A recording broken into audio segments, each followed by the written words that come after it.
नमस्कार जी, स्वागत है आपका आपके अपने YouTube चैनल श्री ज्योतिराम भजन प्रवाहक मंडल में। आप जैसे गुणीजनों के सत्संग से जो बातें हमने जानी हैं, सीखी हैं, अनुभव किया है, आज तक उन्हीं को दोहराता हूँ, आपके मध्य रखता हूँ। जाने अनजाने में भी कोई भूल चूक हो जाती है तो हाथ जोड़ के क्षमा याचक हूँ, आपसे माफी मांगता हूँ, माफी चाहता हूँ। और एक साथी का कॉल आया कि 11 रुद्रों के बारे में बताएं। शिव शंकर जी के जो रुद्र हुए हैं 11, तो ज्यादा तो नहीं पता, ज्यादा के कुछ भी नहीं पता, लेकिन इस तरीके से आपसे रूबरू होकर चर्चा करके समय अपना अपना बिताना हमने खुद ने है, किस प्रकार बिताना है वो भी अपना खुद का अपना निजी ही फैसला है। मन ने इस तरीके से आपके सामने वीडियो बना के कोई बात करके अच्छा लगा है तो 11 रुद्रों की ज्यादा देखिए, सब ने सारी बातें का नहीं बिरामदा, किसी न किसी चीज का पता है, किसी न किसी चीज का पता है। तो आज 11 रुद्रों के बारे में जितना भी मैंने जाना है, पढ़ा है, सुना है, तो जितना मेरा अनुभव है, मेरे अनुभव को मैं आपके सामने रखूंगा। और उस साथी के जवाब को मैं 11 रुद्र क्या क्या हुए हैं शिव शंकर जी के वो बताने की। 11 रुद्र हैं पहले तो, फिर 108 है, फिर 1008 है, फिर अनगणित रुद्र हैं जिनकी कोई गणना ना हो। तो ये 11 जो महारुद्र हैं तो वो कौन से हैं वह आपके मध्य में रखूंगा। तो सबसे पहले रुद्र है जी 11 रुद्रों में नंबर 1 रुद्र है वीरभद्र। वीरभद्र पहला रुद्र है शिव शंकर जी महाराज का। जब सती माता हवन कुंड में कूद गई थी दक्ष महाराज के साथ, जब लड़ाई हुई है गणों के साथ, शिव शंकर जी ने चढ़ाई की थी कनखल में, सती माता की कथा इसी चैनल पे है तो आप वो भी सुन सकते हैं। तो जो शिव की जटा से जब एक रुद्र पैदा हुआ था तो उसका नाम था वीरभद्र, जिसने दक्ष महाराज के शीश को उतारा था वीरभद्र। तो एक भजन और भी है इसी चैनल पे, उस लड़के का नाम बता जो ना माता के पेट पड़ा, बिना गर्भ के पैदा हो गया, जो बे माता ने नहीं गड़ा, लेते जन्म करी लड़ाई, कोई भी सन्मुख नहीं होया खड़ा, किसकी सेना हरा दी फिर देवलोक में जेकर छिड़ा, ओ गुरुजी अंबर में पाड़ रचा दे कोई गाँव नहीं गा दी। तो ये भजन भी इसी चैनल पे है, तो उसमें भी यही कवि ने यही जिक्रा दिया है। वीरभद्र का नाम सुनो जो ना माता के पेट पड़ा, शिव की जटा से पैदा हो गया, जो बे माता ने नहीं गड़ा, लेते ही जन्म करी लड़ाई, कोई भी सन्मुख नहीं होया खड़ा, दक्ष की सेना दक्ष का शीश उतार दिया फिर देवलोक में जेकर चढ़ा, ज्ञान सुरत ने सब ब्रह्मांड दिखाया, मैंने कोल सभा में गाया। तो ये भी भजन इसी चैनल पे है, आप इसको भी सुन सकते हो। दूसरा जो रुद्र है पिपलाद। पिपलाद ये शिव शंकर जी के 11 रुद्रों में आते हैं, दूसरे नंबर पे पिपलाद। पिपलाद को देखो, ज्यादा मुझे बोध नहीं है, ज्यादा मैंने ज्ञान नहीं है, फिर भी जितना एक टॉपिक मिला उसको पढ़ा मैंने, जाना और सीखा, तो उसमें यही है जब शनि महाराज की दशा जब चढ़ जावा है, कोई कह भी देवा पंडित जी महाराज किसी ने कह दे कि तेरा शनि बारी है, तो पिपलाद की पूजा यानी पीपल देव की पूजा करी जावा है, तो उससे वो शांत होने के चांस बढ़ जाते हैं कि शनि महाराज की दशा कम हो जावे। तो दूसरे जो रुद्र है वो है पिपलाद। तीसरे रुद्र है नंदीगण। ये महागण है, गणाध्यक्ष हैं, एक तरीके से सब गणों के ऊपर हैं, गणाध्यक्ष हैं नंदीगण तीसरे गण। चौथे गण है जी भैरव, भैरव बाबा, चौथे गण है भैरव बाबा। पांचवा गण है अश्वत्थामा जो अमर है, जिसको अमरत्व का वरदान है, जो आज भी ऐसा बताते हैं कि कलयुग में भी अमर है, जीवित है, अश्वत्थामा। छठा है सारव अवतार। सातवां है ऋषि दुर्वासा।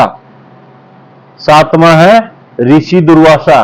वो दुर्वासा महाराज कैसे, किन के आशीर्वाद से कैसे हुए थे वो एक अलग कथा है, वो कथा भी मैं आपके मध्य रखूंगा। अलग कथा तो क्या है, तो जैसे माता पार्वती, लक्ष्मी जी और ब्रह्माणी जी बैठे थे, तो उस टाइम नारद जी ने वहां आकर बताया कि मृत लोक में, उस धरती लोक में, पृथ्वी लोक पर एक सती है अनसुईया, जो कि जिसके सत की चर्चा हर जगह है।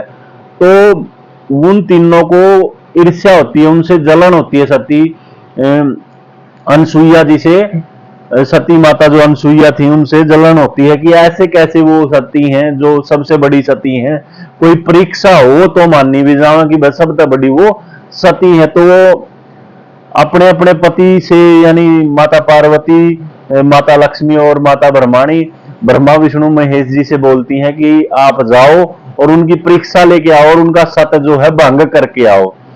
तो ऐसा आपने भी सुना कि बाल हट त्रिया हट और राज हट के सामने किसी की नहीं चलती। तो अपनी पत्नियों की इस बात को मानकर माता जो अनसुईया है उनके पास आ जाते हैं। अनसुईया जी को वो साधु वेश में है और वचनों में लेके भोजन करवाने की जो है बात कहते हैं कि हमें भोजन कराएं, और वचनों में ले लेते हैं। वचन जब माता अनसुईया भर लेते हैं तो बोलते हैं कि नगन अवस्था में होकर, बिल्कुल आप नगन अवस्था में होकर हमें भोजन कराएं।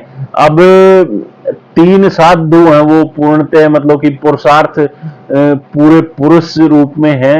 अब गैर पुरुष के सामने वो नगन अवस्था में आए तो उनका जो है सतीपन खत्म हो जाता। तो अपने सत से उनको तीनों को बाल रूप में ले आती हैं, बच्चे उनको बना देते हैं, छोटे छोटे बच्चे बना देती है अपने सत से, और उन तीनों को सतनपान अपना कराती है। तो सतनपान जब करवाती है तो कुछ समय बीत जाने के बाद वो तीनों, माता पार्वती, माता लक्ष्मी और माता ब्रह्माणी, देखती हैं कि वो वापिस नहीं आए। तो वो खुद आती है कि हमारे पति आए थे ऐसे ऐसे आपकी परीक्षा लेने हमारे कहने पर, तो वो उनको लौटाओ। तो वो पालना था जो उसकी तरफ इशारा करके बोलती हैं कि ये तीनों हैं, पहचान लो और ले जाओ। तो वो हाथ जोड़ के उनसे क्षमा मांगती है कि इनमें इनकी कोई गलती नहीं है, हमने आपकी परीक्षा लेने के लिए भेजे थे, तो इनको उसी रूप में। तो वहां पर जो है माता अनसुईया उनको उसी रूप में लेकर आती हैं अपने सत से वापिस। तो उनकी जो सपनों में वो जो ममता उत्पन्न हुई है, मातृत्व की जो ममता उत्पन्न हुई है उस टाइम, तो तीनों देवताओं के, ब्रह्मा विष्णु महेश जी के आशीर्वाद से वहां 3 पुत्र जो है पैदा हुए हैं। और 3 पुत्र जो है ब्रह्मा जी के आशीर्वाद से जो हुआ है चंद्रमा ऋषि, और विष्णु जी के आशीर्वाद से जो हुआ है दत्तात्रेय, और शंकर जी के जो आशीर्वाद से हुए हैं वो है दुर्वासा ऋषि। दुर्वासा ऋषि जो है 7वें रुद्र हैं। और माता अनसुईया और शिव शंकर जी के आशीर्वाद से, शिव शंकर जी ने जो उस टाइम आशीर्वाद दिया है, तो वहां पर ऋषि दुर्वासा उत्पन्न हुए हैं। और एक भजन है, वही हो गुरु जी को ऐसा ज्ञान सिखा दे तो कोई गावणिया ही गा दे। बे माता की मात बता, सास बता दे गोरा की, शिव शंकर का गुरु बता, फिर बात करूंगा ओरा की। अष्टभुजी किसकी पुत्री, जिसने करी सहायता चोरा की, उस साधु का नाम बता, जिन्हें करी सवारी मोरा की। तो इसी क्रम में जब शिव शंकर जी ने माता अनसुईया का सतनपान कर लिया तो वो उनकी माता होगी। तो उसी में जो कवि ने वो जवाब दिए थे, बे माता की मात गायत्री, अनसुईया शास्त्री गोरा की, शिव शंकर का गुरु अंगिरा, ये बात सुनो ओरा की। अष्टभुजी वर्मा की पुत्री, जिसने करी सहायता चोरा की, और बालक नाथ ही सा साधु, जिसने करी सवारी मोरा की। ये भजन इसी चैनल पे है, आप इसको कुछ अनसुने सवाल और कुछ अनसुने जवाब के नाम से ये वीडियो पड़ी हुई है। आप थोड़ा सा पीछे जाके इस वीडियो को, इन सवाल जवाबों को सुन सकते हो।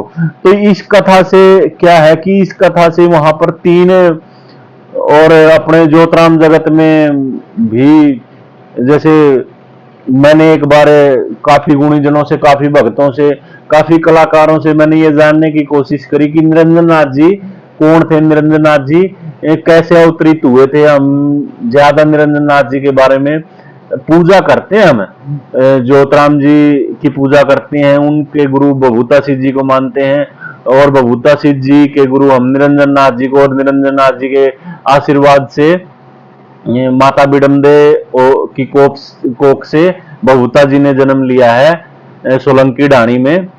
लेकिन निरंजन नाथ जी आए कहां से थे, कौन थे, क्या उनका इतिहास था, निरंजन नाथ जी के बारे में मैंने एक बार जानने के लिए कुछ भक्तों से और कुछ कलाकार साथियों से बात की थी, लेकिन निरंजन नाथ जी के बारे में कभी अभी तक मुझे कोई संतोषजनक जवाब नहीं मिला।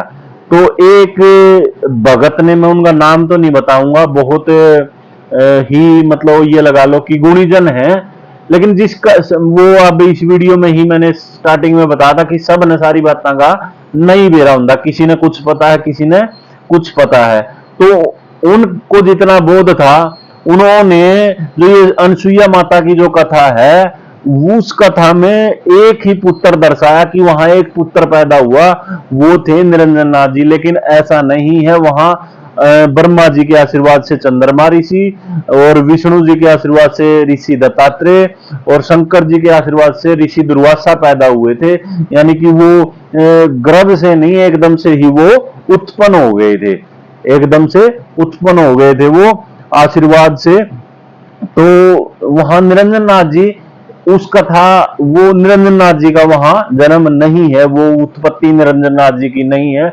मैं एक बार फिर से आपसे बीच में ही इस वीडियो के माध्यम से फिर किसी भी साथी को, किसी भी मतलब भगत को, किसी सेवक को, किसी भी कलाकार साथी को, किसी भी भाई को, बहन को इनके बारे में, निरंजन नाथ जी के बारे में कोई बोध है, कमेंट के माध्यम से या फिर मेरे पर्सनल मोबाइल नंबर इस चैनल पे भी है ना, तो कमेंट कर सकते हो। मैं कमेंट में अपना मोबाइल नंबर लिख दूंगा, तो आप मेरे से संपर्क करके निरंजन नाथ जी के बारे में मुझे बता सकते हैं। मेरी बहुत जिज्ञासा है कि निरंजन नाथ जी के बारे में जानूं, लेकिन अभी तक मुझे उस सवाल का जवाब नहीं मिला है।